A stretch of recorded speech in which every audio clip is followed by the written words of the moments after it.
The football season keeps moving along here in Siouxland, and one of the top teams in Class 1A is coming off of a big win in what we call the Alphabet Bowl on Friday. The OABCIG Falcons, they came up with a 56-18 win over MVAO COU. And joining us this week on Coach's Corner is the Falcons head coach Larry Allen. I want to thank you for taking some time and talking Falcons football with us, Coach.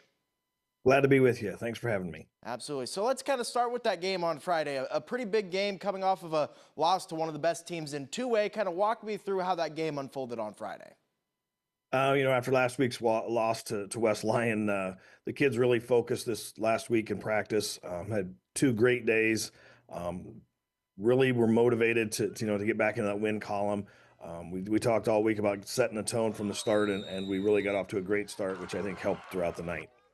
Absolutely. You guys moved to 3-1 on the season. What has kind of been the key to success for this team? I think we just keep getting better. You start out the first week of the season, you don't know really what you're going to have. The kids have worked really hard. We've had an injury or 2 here or there that we've got to move some things around, and the kids have done a nice job adjusting to that. I think we've matured a little bit from last year in some of our positions, and that's really been helpful for us. And it doesn't really get much easier for you guys this week because Ridgeview, they're coming off of a big win over Hinton in a pretty big upset. What should we expect from that matchup coming up? Well, Coach Wilkin does a great job. He's got those kids playing his style of football up there. We're hoping to put the ball in the air a little bit more than they do. Hopefully that'll give us a chance for success. But they like to run it between the tackles, and I think, it'll be a good old-fashioned rock fight up there. I talked to you after that game against West Lyon that you guys dropped. Walk me through, what the biggest keys from that week to this week, what really changed?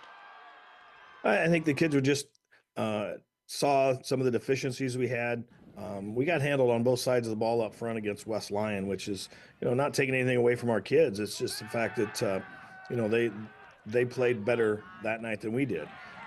And to go back and have a great week of practice and really focus, and we really leaned on a few kids to be leaders, on and off the field a little bit more this week, and I think that paid dividends for us, and hopefully they'll continue throughout the rest of the year. Also that night, we talked about your long-standing history there with the Falcons. Kind of walk us through your journey as a coach there. I started at Odell Arthur in the fall of 1986. Took over the head job, I believe in 1999 or 2000. Then when we went with BCIG, I was named the head coach then in 2000, I believe, 9. I've been the head coach there. So this is 39 years that I've been involved with football at the high school level, and then played in junior high and high school and college. So I've been involved in football for a long time. People love sports, and people around here definitely love some football. What has the game of football meant to you? I think it goes back to the camaraderie that you have with your teammates. We have a deal where we give out a link to every kid, and they keep that with them after their playing days are over. And it's really rewarding for me when I talk to former players, and they can tell me exactly where their link is. There's a brotherhood that goes with playing football. It goes pretty deep. The older you get, the deeper it gets, I think. And that's something special that we've tried to build on. And, I think that's the part that's most rewarding for me. And, obviously you just walked us through basically 4 decades of real good experience out there on the football field. How has the game changed schematically, maybe play calling wise, since you kind of grew into this head coaching role? Back we were a wing T offense in high school, played defense in college. Then as you take over and you coach in the first few years, you're associated with whatever your head coach is doing. It was more of a single wing stuff. And we developed into a double wing offense, and then now has moved into the spread. And I think that's the biggest change, that it's played more in space than it used to be. So that's kind of the schemes that we have to try to build is, put our playmakers in space where you just used to just run between the tackles. Absolutely. And how about on defense? Has there really been any shift on defense as what you do when you get out there on Friday nights? Coach TJ does a great job for us on defense. As I've developed over the years, we played just a lot of zone defense, and Coach has really changed things up. Plays some two deep, some one deep, some man. Just tries to keep the offense guessing, and he does a tremendous job preparing our kids each week. Absolutely. And, you know, if there's people around Siouxland that go and check you guys out on a Friday night under the lights, kind of who should they kind of keep their eye out for on that field? We're led on offense by Bryson Kohler, quarterback.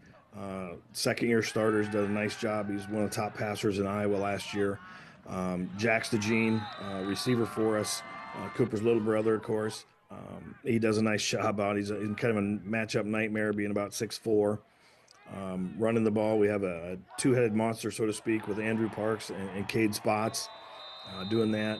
And then up front, we got some dudes that like to get after it a little bit. John Cruz and Gavin Reamer, two kids that really play hard, give it their all every play. And I know I missed some kids there, but it's a group effort. These kids get along great with each other, and they're truly happy when the other guy succeeds beside them. Absolutely. It takes 11 guys on offense, 11 on defense, and then special teams as well. Kind of walk us through back to going, to Beckett and Cooper and now Jax. Kind of walk us through the DeJean family lineage and kind of how special of an athletic family that is. Well, actually, I helped Cooper's mom and dad move back to Odebolt many moons ago when he was 4 or 5 years old, distantly related to him. So we moved back, and to have those kids, grow up in small town, that's pretty special. They've been great leaders on and off of the court or field or diamond or track or whatever they've been involved in. So that's really neat to see them develop. Great family, been a big part of the Odebolt Arthur community for years, and now OABCIG. And so that's really, really neat to see kids come back that have moved away for a while and bring their kids back and raise them in small town Iowa. Absolutely. Well, that's all the time we have on Coach's Corner. I want to thank you one more time, Coach Allen, for chit-chatting some OABCIG football, and want to wish you the best of luck the rest of the season. All right. Thank you, Irvin.